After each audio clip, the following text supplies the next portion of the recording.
Linda, obrigado aí por você ser nossa super fã. Somos muito honrados. Doutor, o coronavírus é realmente uma gripezinha ou uma coisa mais séria? Bom, Melinda, que é minha opinião pessoal, eu não gosto de falar muito isso não, mas eu acho que isso é um grande ensaio, tá? Um grande ensaio para uma coisa muito pior. Eu vou contar uma história para vocês. Quando eu tive internado em 2014, eu peguei um problema pulmonar chamado histoplasmose. Histoplasmose é uma doença que a gente pega de fezes de morcegos, tá? E depois eu vim a descobrir que eu tenho uma certa imunodeficiência, que eu nasci com essa imunodeficiência. E parece que as coisas estão na nossa genética, né? A gente acaba escolhendo a área da imunologia, né? Porque que eu quis fazer imunologia. Na minha turma inteira, eu fui o único que já saiu da faculdade querendo fazer imunologia. Todos eles não. Todos eles fizeram outras especialidades, tal. Alguns até depois seguiram essa onda da imunologia e fizeram. Mas o único que saiu e falou o seguinte: olha, eu quero fazer alergia e imunologia, fui eu. Tá? Inclusive até na minha formatura foi isso. E eu mal sabia que tinha uma doença genética de imunodeficiência. Não é uma imunodeficiência grave, mas é uma imunodeficiência que eu preciso tomar meu cuidado. Por isso que eu estou usando os equipamentos de proteção individual, todos eles, né? É uma imunodeficiência que eu posso viver bastante tempo sem problema, mas tem que tomar meus cuidados. Já me vacinei de tudo, vacinei de gripe, pneumonia, meningite, coqueluche, tudo que você imaginar eu já tomei as vacinas, né? E estou bem, graças a Deus, quase não pego nada, tomo as minhas vacinas imunoestimulantes também, lá da clínica, as vacinas de alergia, as vacinas, todas elas. E estou muito bem, graças a Deus, de saúde. E depois desse problema em 2014, nunca mais tive nada. Mas eu quero voltar ao problema de 2014. Eu tinha acabado de sair do CTI, lá da Casa de Saúde de São José. Um abraço para todos vocês lá, vocês são ótimos, excelentes médicos. Equipe de primeira linha da Casa de Saúde de São José. E também ao professor Barros Franco, que tomou conta do meu pulmão, que realmente é um professor daqueles que é uma referência mundial na área de pneumologia. Sou muito grato ao professor Barros Franco também. E eu saí do CTI da Casa de Saúde de São José e fui para o quarto, né? Estava controlado, passando mal, mas estava controlado e tal. E parece umas coisas assim para deixar a gente pior, né? Eu já estava com um problema do pulmão. Aí quando vejo uma reportagem especial do jornal O Globo, falando do Globo, né? Globo, aquele jornal que tem ao meio-dia, esqueci o nome do jornal que tem ao meio-dia da Globo.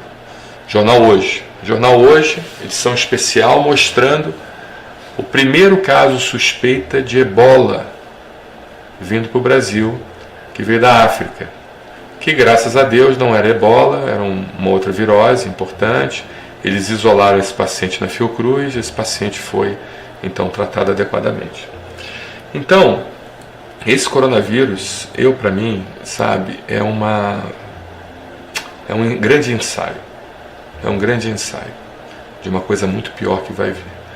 Porque eu converso com alguns colegas africanos, médicos, eu tenho contato, e vocês que conhecem a minha história sabem dos contatos que eu tenho com os médicos africanos, e o coronavírus lá não é preocupação para eles, principalmente o pessoal de Guiné-Conakry, pessoal da Libéria, pessoal parte do Congo, né? E de outros países africanos. E o coronavírus não é o problema para eles é o ebola.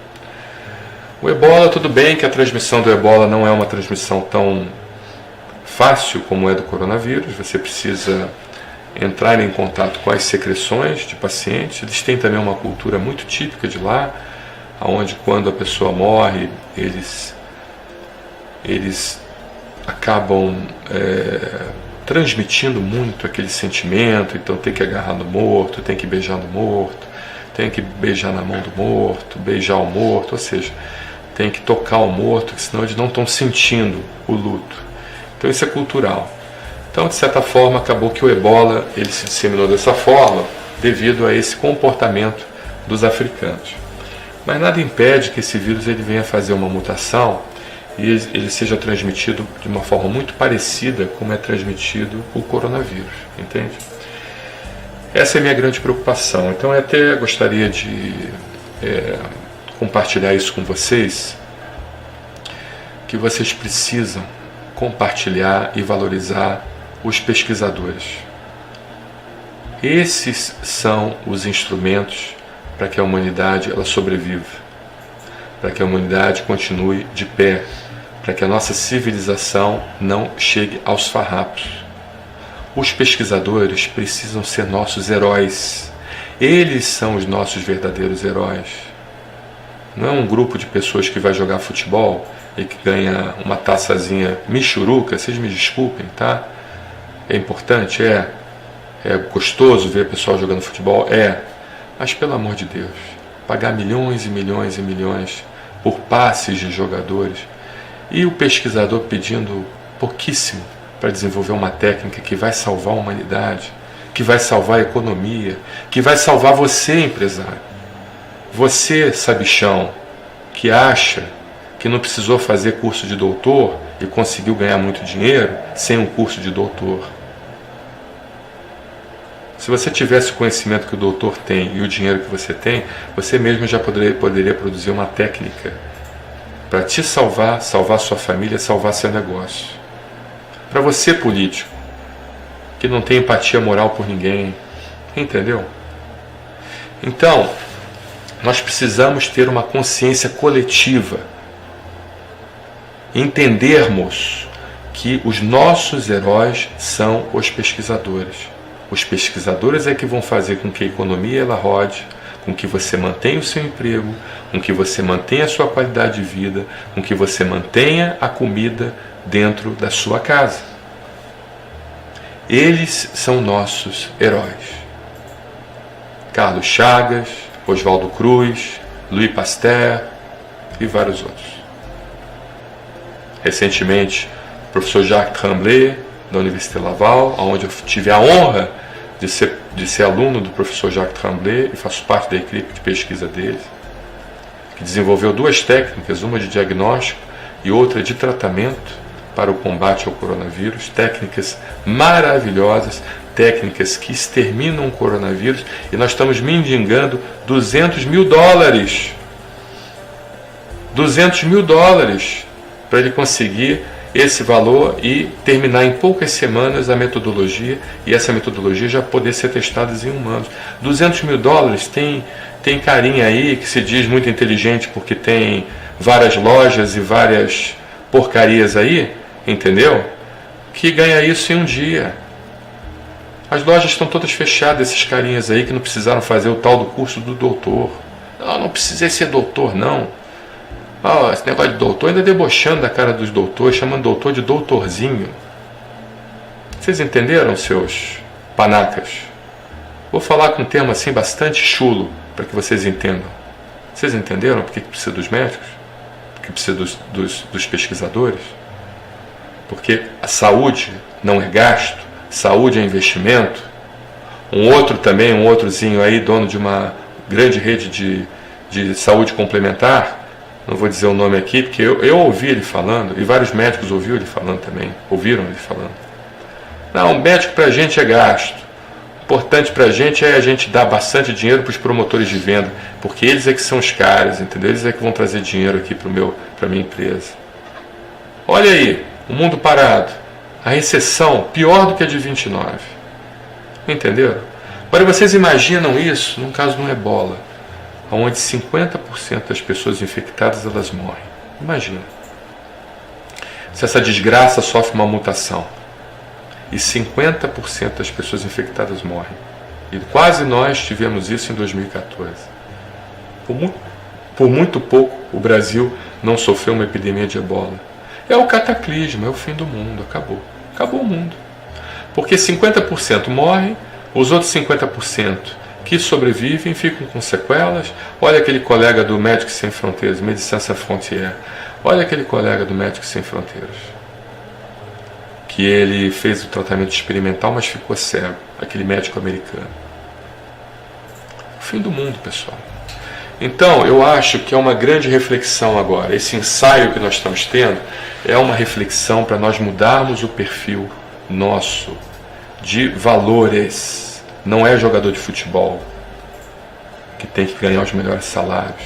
Não é juiz que tem que ganhar os melhores. Não são os ministros do Supremo Tribunal Federal que tem que ganhar os melhores salários. Não é o presidente da República que tem que ganhar os melhores salários. Quem tem que ganhar os melhores salários são os nossos pesquisadores do Instituto Butantan, da Fundação Oswaldo Cruz e de vários outros, da UFRJ, da UERJ, da USP e de outros, vários outros, que eu não vou falar aqui todos. Estou falando aqueles que me vêm à mente. Esses é que tem que ser o teto salarial. Nós temos que comparar o teto salarial do Brasil, não o presidente da República, mas temos que comparar aos nossos pesquisadores. Esses são os verdadeiros heróis. Esses é que vão salvar a humanidade. Esses é que vão salvar a civilização de um hecatombe econômico e guerras mundiais. Agora, voltando em relação a essa questão do coronavírus, você falou se é uma gripezinha. É um vírus importante, é um vírus complexo, é um vírus que está matando muita gente. É um vírus que nós precisamos de muita sabedoria para poder lidar com ele. E muito trabalho. Mas eu queria até que o Daniel colocasse novamente aquela foto, Daniel, das ondas, porque uma imagem ela fala mais do que 1000 palavras. Vocês sabem disso, né? Uma imagem ela fala mais do que... Olha aqui, ó. Então nós temos aqui, isso aqui foi um artista canadense que desenvolveu. Atrás você tem a cidade de Toronto, né? E acredito ali que seja a Colômbia Britânica e tal. Interessante. E você tem a ondazinha com Covid-19, que é uma coisa importante, que é uma coisa que vai matar muita gente, que é uma coisa que vai sobrecarregar o sistema público. E olha aí o que tem atrás aí, a recessão. Entendeu? Olha a onda que vai vir. A tsunami da recessão. Por isso que o presidente Jair Bolsonaro, ele realmente foi irresponsável em alguns pontos. A gente não pode colocar panos quentes e nem dizer que ele é o todo-poderoso, o super-homem, não. Errou, não devia ter anunciado aquelas manifestações, ele devia ter dado um decreto nacional contra o carnaval. O carnaval não poderia ter acontecido, assim como os seus governadorzinhos também, entendeu? Essas coisinhas aí que comandam esses estados. Não poderiam deixar o carnaval acontecer, tá? Aconteceu? Tudo bem, aconteceu. Começou a epidemia do coronavírus? Começou, ótimo, muito bem, tá? Mas o presidente agora está falando palavras sábias, ou seja, isso aqui, ó, essa onda aqui, isso aqui pode matar muito mais gente do que o coronavírus. Não é que você vai deixar de fazer a sua quarentena, não. Mas agora os cofres públicos têm que ser liberados e os empresários precisam ajudar para que nós venhamos a fazer o maior número possível de testes e colocar realmente quem está com infecção em casa e quem está bem no trabalho, para que pelo menos a gente consiga andar com aquele carro com o pneu mais ou menos cheio, entendeu? O carro não vai andar em toda a sua capacidade, em toda a sua velocidade, mas vai andar. E a economia não pode parar. Porque é muito fácil, riquinho, classe média alta e classe média, dizer, olha, eu estou fechando aqui meu escritório, estou fechando aqui meu consultório, entendeu? 30 dias, temos que fazer isso, aí vai os médicos lá para a televisão para falar isso, né? Mas está todo mundo muito bem, né? Cercado ali pelos condomínios, entendeu? Boa parte deles não sabe o que é atender gente pobre, como nós sabemos aqui do Brasil sem alergia, não sabe que o cara trabalha hoje para comer amanhã, entendeu? Como é que vai ser? Eu mesmo aqui estou tendo que dispensar um monte de gente. E aí? Como é que essas pessoas elas vão conseguir sobreviver? Então tem que haver um meio termo. Esse terrorismo também epidemiológico não é isso tudo. Tá? A gente precisa... Qual é a minha opinião? Abrir os cofres públicos para testar todo mundo. E tem tecnologia para isso. O professor Jacques Camblé da Université Laval já desenvolveu uma tecnologia barata, rápida, eficaz e que faz o diagnóstico em horas contra o coronavírus. O paciente se infectou, em horas após ele ter se infectado, já faz o diagnóstico contra o coronavírus. E vários outros pesquisadores do mundo estão fazendo isso também. Então agora é hora dos governos abrirem os cofres públicos para os pesquisadores e manterem esses cofres públicos abertos para os pesquisadores, porque aí a gente vai identificar todo mundo que está infectado e aqueles que não estão. Coloca em quarentena restrita, quarentena total, aqueles que estão infectados, e joga no mercado de trabalho quem não está infectado. Essa é a minha opinião, porque as pessoas vão morrer de fome. E nós estamos falando em países do G7, Estados Unidos, Itália, França, Canadá, é uma outra realidade. Brasil, diferença social. Não dá, tá bom? Então não é uma gripezinha, é uma gripe séria, mas é uma gripe que no momento os cofres públicos precisam ser abertos para nós produzirmos o máximo possível de testes e tentarmos fazer o máximo de diagnóstico possível e liberar quem não está contaminado para trabalhar. Tá bom? Obrigado pela sua pergunta.